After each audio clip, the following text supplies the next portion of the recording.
ಕರ್ನಾಟಕ ಪರಿಷತ್ತು ವತಿಯಿಂದ 22 ನೂತನ ಶಾಖಾ ಅಧ್ಯಕ್ಷರ ಪದಗ್ರಹಣ ಸಮಾರಂಭ ಮಂಡ್ಯ ನಗರದ ಕರ್ನಾಟಕ ಸಂಘದ ಕೆವಿಎಸ್ ಸಭಾಂಗಣದಲ್ಲಿ ಜೈ ಕರ್ನಾಟಕ ಪರಿಷತ್ತು ವತಿಯಿಂದ ನೂತನ ಶಾಖಾ ಅಧ್ಯಕ್ಷರುಗಳ ಪದಗ್ರಹಣ ಕಾರ್ಯಕ್ರಮ ಜರುಗಿತು. ಕಾರ್ಯಕ್ರಮವನ್ನು ಕರ್ನಾಟಕ ಸಂಘದ ಅಧ್ಯಕ್ಷರಾದ ಪ್ರೊಫೆಸರ್ ಜಯಪ್ರಕಾಶ್ ಗೌಡರವರು ಭುವನೇಶ್ವರಿ ತಾಯಿ ಭಾವಚಿತ್ರಕ್ಕೆ ಪುಷ್ಪಾರ್ಚನೆ ಹಾಗೂ ದೀಪ ಬೆಳಗುವ ಮೂಲಕ ಉದ್ಘಾಟಿಸಿದರು. ಕಾರ್ಯಕ್ರಮದ ಅಧ್ಯಕ್ಷತೆಯನ್ನು ಜೈ ಕರ್ನಾಟಕ ಪರಿಷತ್ತು ರಾಜ್ಯಾಧ್ಯಕ್ಷರಾದ ಡಾಕ್ಟರ್ ಎಸ್ ನಾರಾಯಣರವರು ವಹಿಸಿದರು. ಕಾರ್ಯಕ್ರಮದಲ್ಲಿ ನೂತನ ಅಧ್ಯಕ್ಷರುಗಳಾದ ವಿನುಕುಮಾರ್ ಚಾಮುಂಡೇಶ್ವರಿ ನಗರ, ಮಂಜುಳಾ ದೇವರಾಜು ನಾಲ್ವಡಿ ಕೃಷ್ಣರಾಜ ಒಡೆಯರ್ ಬಡಾವಣೆ, ಸರಿತಾ ಮಾದಣ್ಣ ಕುವೆಂಪು ನಗರ, ಮನೋಜ್ ಕುಮಾರ್ ಚೆಲ್ಲನಾಯಕನಹಳ್ಳಿ, ಪದ್ಮಾವತಿ ರವಿ 33ನೇ ವಾರ್ಡ್, ವಿಜಯ್ ಕುಮಾರ್ ವಿವೇಕಾನಂದ ನಗರ, ನಾಗೇಶ್ 16ನೇ ವಾರ್ಡ್, ಸವಿತಾ ಜಯರಾಮೇಗೌಡ ಎಚ್ ಕೋಡಿಹಳ್ಳಿ, ಸುರೇಶ್ ಲೋಕಸರ, ಪುಟ್ಟಸ್ವಾಮಿ 29ನೇ ವಾರ್ಡ್, ವಿಜಯಲಕ್ಷ್ಮಿ ಪುರುಷೋತ್ತಮ್ ಹೊಸಹಳ್ಳಿಕೆರೆ, ನಿಂಗೇಗೌಡ ಮರಿಗೌಡ ಬಡಾವಣೆ, ಪುಟ್ಟಸ್ವಾಮಿ ಹಿರೇಗೌಡನ ದೊಡ್ಡಿ, ಶಿವಕುಮಾರ್ ಅನ್ನಪೂರ್ಣೇಶ್ವರಿ ನಗರ, ಸ್ವಾಮಿ 34ನೇ ವಾರ್ಡ್, ತನುಜಾ ಕೆಂಪೇಗೌಡ ಇಂದಿರಾ ಕಾಲೋನಿ, ನಾಗಮ್ಮ ರಮೇಶ್ 16ನೇ ವಾರ್ಡ್, ನಾರಾಯಣಸ್ವಾಮಿ ಶ್ರೀರಾಮನಗರ, ಮಮತಾ ಮೂರ್ತಿ ಅನ್ನಪೂರ್ಣೇಶ್ವರಿ ನಗರ, ಸುಜಾತ ಸಿದ್ದಯ್ಯ 8ನೇ ವಾರ್ಡ್, ಕುಮಾರ್ ಮಲ್ಲಘಟ್ಟ, ಪುಟ್ಟಸ್ವಾಮಿ ದ್ವಾರಕನಗರ ರವರನ್ನು ಸನ್ಮಾನಿಸಿ ಗೌರವಿಸಲಾಯಿತು. ಪ್ರಾಸ್ತಾವಿಕ ಮಾತುಗಳನ್ನು ಆಡಿದ್ದಾರೆ. ಸಂಘಟನೆಗಳು ಯಾಕೆ ಬೇಕು? ಯಾಕೆಂದರೆ ಮನುಷ್ಯ ಸಂಘಜೀವಿ, ಸಮಾಜಜೀವಿ. ಪ್ರಾಣಿಗಳ ಹಾಗೆ ಇವನು ಒಂಟಿಯಾಗಿ ಎಂದಿಗೂ ಕೂಡ ಬದುಕಲಾರ. ಯಾವತ್ತು ಇವನು ನಾಗರಿಕತೆಗೆ ಬಂದನೋ ಅಲ್ಲಿಂದಲೇ ಅವನು ಒಟ್ಟುಗೂಡುವಂಥ. ಯಾಕೆ ಒಟ್ಟುಗೂಡ್ದ ಅಂದರೆ ತನ್ನ ಅಭ್ಯುದಯಕ್ಕಾಗಿ ಮೊದಲಿಗೆ ಒಟ್ಟುಗೂಡ್ತಾನೆ. ಆನಂತರ ತನ್ನ ಸುತ್ತಲಿನ ಪರಿಸರಕ್ಕಾಗಿ ಹೋರಾಟವನ್ನು ಮಾಡ್ತಾನೆ. ತನಗೆ ಸಿಗಬೇಕಾಗಿರ್ತಕ್ಕಂಥ ಆಹಾರಕ್ಕೆ ಒಟ್ಟಾಗಿ ಪ್ರಯತ್ನ ಮಾಡ್ತಾನೆ. ಕೃಷಿ ಇದೆಯಲ್ಲ, ಈ ಕೃಷಿಯ ಮೂಲಕ ಅನ್ನವನ್ನು ಕಂಡುಕೊಳ್ಳೋದಕ್ಕೆ ಹೋದ್ನಲ್ಲ, ಅದನ್ನು ಒಂಟಿಯಾಗಿ ಮಾಡಲಿಕ್ಕೆ ಸಾಧ್ಯ ಏನು? ಕೃಷಿಯನ್ನು ಒಂಟಿಯಾಗಿ ಮಾಡಲಿಕ್ಕೆ ಸಾಧ್ಯ ಇಲ್ಲ. ಕೃಷಿ ಎನ್ನುವಂಥದ್ದು ಒಂದು ಭಾಷಣ ಮಾಡೋದಕ್ಕೆ, ಒಂದು ಸಮಾರಂಭ ಏರ್ಪಾటు ಮಾಡೋದಕ್ಕೆ ಬೇಕಾದ್ರೆ ನಾನೇ ಸ್ವಾಗತ ಮಾಡ್ತೀನಿ, ನಾನೇ ಭಾಷಣನೂ ಮಾಡ್ತೀನಿ, ನಾನೇ ವಂದನಾರ್ಪಣೆನೂ ಮಾಡ್ತೀನಿ, ನಾನೇ ಟೇಬಲ್ನು ತೊಗೊಂಬಂದು ಇಡ್ತೀನಿ, ನಾನೇ ಮೈಕ್ನು ಅಡ್ಜಸ್ಟ್ ಮಾಡ್ಕೊಂಡು ಮಾತಾಡ್ತೀನಿ. ಇದು ಒಟ್ಟಿಯಾಗಿ ಒಬ್ಬರಿಗೆ ಸಾಧ್ಯ ಆಗ್ತಕ್ಕಂಥದ್ದು. ಆದರೆ ಕೃಷಿ ಆಗಲ್ಲ. ಅಲ್ಲಿಂದ ಅವನು ಪ್ರಾರಂಭಗೊಂಡು ಸಂಘಟಿತನಾಗ್ತಾ ಹೋದ. ಮರಗಿಡಗಳನ್ನು ಬೆಳೆಸಬೇಕು. ಆನಂತರ ಅವನು ಭಾಷೆ ಕಂಡುಕೊಂಡ ಮೇಲೆ ತನ್ನ ಭಾಷೆಯ ಉದ್ಧಾರಕ್ಕಾಗಿ, ಅದರ ವಿಸ್ತಾರಕ್ಕಾಗಿ ಶ್ರಮಿಸ್ತಾ ಹೋದ. ಆಮೇಲೆ ನಾಗರಿಕತೆ ಬಂದಂತೆಲ್ಲ ತನ್ನದೇ ಆಗ. ಮೊನ್ನೆ ತಾನೇ ನಾಗರಹೊಳೆಗೆ ಹೋಗಿ ಬಂದಿದ್ವಿ ನಾವು. ಒಂದು 4-6 ಜನ ಟ್ರಸ್ಟ್ಗಳಿಂದ ಒಂದು ಹಡವಿ ಜನಾಂಗದ ಅವ್ರದ್ದು ಏನಿದೆ ಕುಲಂಕುಷವಾಗಿ ಅವ್ರನ್ನ ಪರಿಶೀಲನೆ ಮಾಡ್ಕೊಬರೋಣ, ಅವ್ರದ್ದು ಏನಿದೆ ಹಾಗೂ ಹೋಗುಗಳು, ಅನುಕೂಲ ಅನಾನುಕೂಲಗಳನ್ನ ತಿಳ್ಕೊಂಡು ಬರೋಣ ಅಂತ ಹೋಗಿದ್ವಿ. ಹೋದಂಥ ಸಂದರ್ಭದಲ್ಲಿ ಅಲ್ಲೂ ಸಹ ನಾವು ಪ್ಲಾಸ್ಟಿಕ್ ನಿರ್ಮೂಲನದ ಬಗ್ಗೆ ಎಲ್ಲ ಮಾತಾಡಿದ್ವಿ. ಮತ್ತು ಏಕರೂಪ ಶಿಕ್ಷಣನ ಜಾರಿಗೆ ತರುವತ್ತ ನಮ್ಮ ಪರಿಷತ್ ಒಂದು ಧ್ಯೇಯವನ್ನು ಇಟ್ಕೊಂಡಿದೆ. ಸರ್ಕಾರ ಇದ್ರ ಬಗ್ಗೆ ಎಚ್ಚೆತ್ತುಕೊಂಡು ಏಕರೂಪ ಶಿಕ್ಷಣವನ್ನು ತರುವತ್ತ ನಮ್ಮ ಜೊತೆ ಸಹಕರಿಸಬೇಕು ಅಂತ ನಾನು ಸರ್ಕಾರಕ್ಕೆ ಈ ಮೂಲಕ ಹೇಳ್ತಾ ಇದ್ದೀನಿ, ಪರಿಷತ್ ಮುಖಾಂತರ. ಮತ್ತು ಎಲ್ಲ ನಮ್ಮ ಮಂಡ್ಯ ನಗರದ 35 ವಾರ್ಡ್ಗಳಲ್ಲಿ ಯಾರ್ಯಾರು ಈಗ ಜನಪ್ರತಿನಿಧಿಗಳು ಇದ್ದಾರೆ ಅವ್ರಗಳ ಜೊತೆ ನಾವು ಪರಿಷತ್ನಲ್ಲಿ ಆಗಿರುವಂತಹ ಶಾಖಾ ಅಧ್ಯಕ್ಷರುಗಳು ಕೂಡ ಅವ್ರ ಜೊತೆ ಕೈ ಜೋಡಿಸ್ತೀವಿ. ನಮ್ಗಳ ಜೊತೆ ಅವರು ಬಂದು ವಾರ್ಡ್ಗಳನ್ನ ಇಂಪ್ರೂವ್ಮೆಂಟ್ಸ್ನಲ್ಲಿ ಸಹಭಾಗಿತ್ವ ವಹಿಸ್ಲಿ ಅಂತ ನಾನು ವೈಯಕ್ತಿಕವಾಗಿ ಆಶಿಸ್ತೀನಿ. ಎಲ್ಲ ಮಂಡ್ಯ ನಗರದ ಈ ಕಾರ್ಯಕ್ರಮಕ್ಕೆ, ಶಾಖಾ ಪದಗ್ರಹಣ ಕಾರ್ಯಕ್ರಮಕ್ಕೆ ಆಗಮಿಸಬೇಕಾಗಿ ವೈಯಕ್ತಿಕವಾಗಿ ಅವ್ರನ್ನ ಆಹ್ವಾನ ಮಾಡ್ತಾ ಇದ್ದೀನಿ. Thank you.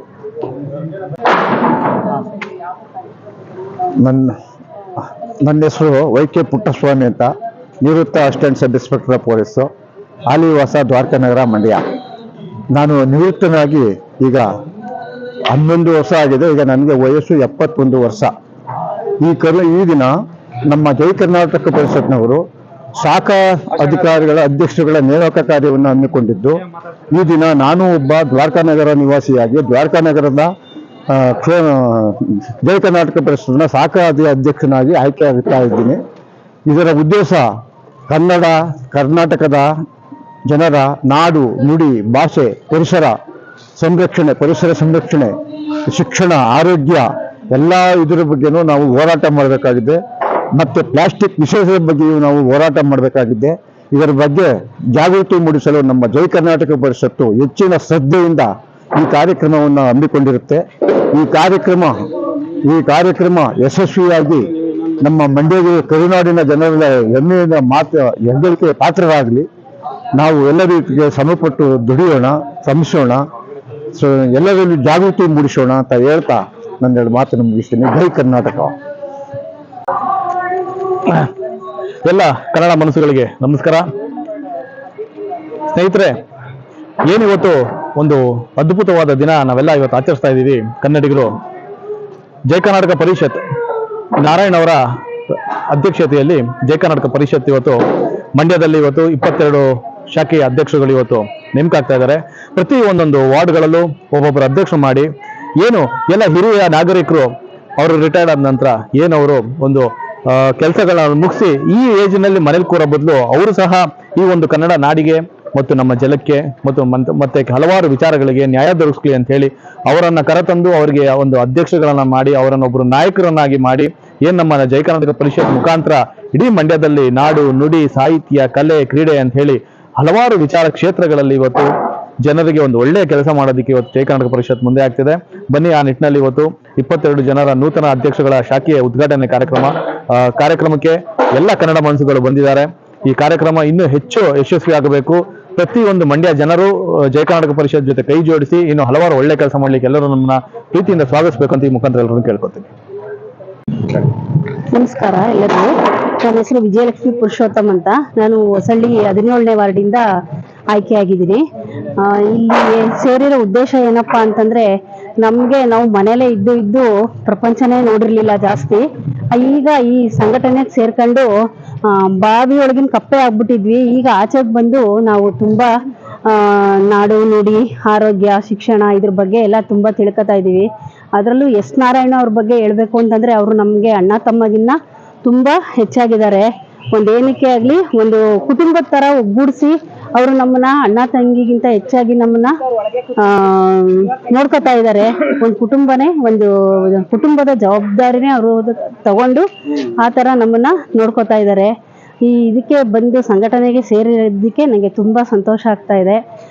ಅದರಿಂದ ನಾರಾಯಣ್ ಸರ್ಗೆ ಇದಕ್ಕೆ ಅಧ್ಯಕ್ಷರಾಗಿ ಮಾಡಿರೋದಕ್ಕೆ ನನಗೆ ತುಂಬಾ ಖುಷಿ ಆಗ್ತಾ ಇದೆ. ಧನ್ಯವಾದಗಳು. ಜೈ ಕರ್ನಾಟಕ ಪರಿಷತ್ ಎಲ್ಲರಿಗೂ ನಮಸ್ಕಾರ. ನನ್ನ ಹೆಸರು ಮಂಜುಳಾ ದೇವರಾಜ್. ನಾವು ಕೃಷ್ಣರಾಜೇಂದ್ರ ಬಡಾವಣೆಯಿಂದ ಶಾಖಾ ಅಧ್ಯಕ್ಷರಾಗಿ ಆಯ್ಕೆ ಮಾಡಿದ್ದಾರೆ. ತುಂಬ ಖುಷಿ ಆಗ್ತಿದೆ. ನಮ್ಮನ್ನು ಗುರುತಿಸಿ ಬಡಾವಣೆಗೆ ಆಯ್ಕೆ ಮಾಡಿರೋದಕ್ಕೆ ನಮ್ಮ ರಾಜ್ಯಾಧ್ಯಕ್ಷರಾದ ಎಸ್ ನಾರಾಯಣ್ ಸರ್ ಅವರಿಗೆ ತುಂಬ ಹೃದಯದ ಧನ್ಯವಾದಗಳು. ನಾವು ಸೇವೆಗಳನ್ನು ಮಾಡಬೇಕು ಅಂತ ನಾವು ಸೇರ್ಕೊಂಡಿದ್ದೀವಿ ಅನ್ನೋದಕ್ಕಿಂತ ನಮ್ಮನ್ನ ಆಯ್ಕೆ ಮಾಡಿರೋದಕ್ಕೆ ನಮ್ಮ ಸೇರಿಸಿರೋವ್ರಿಗೂ ಆಂಟಿ ಅಂತ ಅವ್ರಿಗೂ ತುಂಬ ಹೃದಯದ ಧನ್ಯವಾದಗಳು.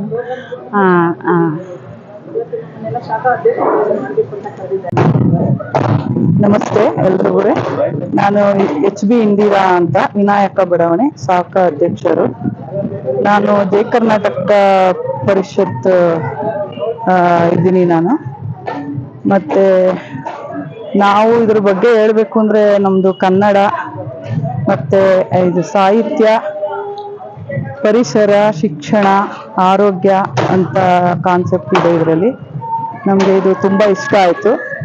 ಮೊದಲು ಮನುಷ್ಯನಿಗೆ ಪರಿಸರ, ಆರೋಗ್ಯ, ಶಿಕ್ಷಣ ಮುಖ್ಯ. ಇದನ್ನು ಅಳವಡಿಸಿಕೊಂಡು ನಾವು ಇದನ್ನು ನಡೆಸ್ತಾ ಇದ್ದೀವಿ. ಮತ್ತೆ ಇದು ತುಂಬಾ ಚೆನ್ನಾಗಿದೆ. ಇದು ನಾವು ಎಲ್ಲ ಕಡೆ ಹೋಗಿ ಬಂದಿದ್ದೀವಿ. ಮೊನ್ನೆ ಎಲ್ಲ ನಾಗರಹೊಳೆಗೆ ಹೋಗಿದ್ವಿ. ಅಲ್ಲಿ ಅವರೆಲ್ಲರನ್ನು ಮೀಟ್ ಮಾಡಿ, ಕಾಡಿನ ಜನಗಳ ಜೊತೆ ನೋಡಿ ಮಾತಾಡಿ, ಅವರು ಯಾವ ಥರ ಜೀವನ ಮಾಡ್ತಾರೆ ಅನ್ನೋದೆಲ್ಲ ಅವ್ರ ಬಾಯಲ್ಲಿ ಕೇಳಿಕೊಂಡು, ಅವ್ರಿಗೆ ನಮ್ಮ ಎಲ್ಲ ಸಮಿತಿಯವರು ಸೇರಿ ಅವ್ರಿಗೇನು ಅವಶ್ಯಕತೆ ಇದೆ ಅಲ್ಲಿ ಜೀವನ ಮಾಡೋಕ್ಕೆ ಅನ್ನೋದೆಲ್ಲ ಹೇಳಿ ಕೊಟ್ಟು ಬಂದಿದ್ದೀವಿ. ಹಾಗಾಗಿ ಎಲ್ಲ ಈಗ ಕಿತ್ತೂರು ಚೆನ್ನಮ್ಮಂದು ಮತ್ತು ಕೆಂಪೇಗೌಡರದು ಎಲ್ಲ ಈಗ ಸಾಹಿತ್ಯ ಸಮ್ಮೇಳನ ಶುರುವಾಗಿದೆ. ಎಲ್ಲದಕ್ಕೂ ನಾವು ಕೈ ಜೋಡಿಸ್ತಾ ಇದ್ದೀವಿ.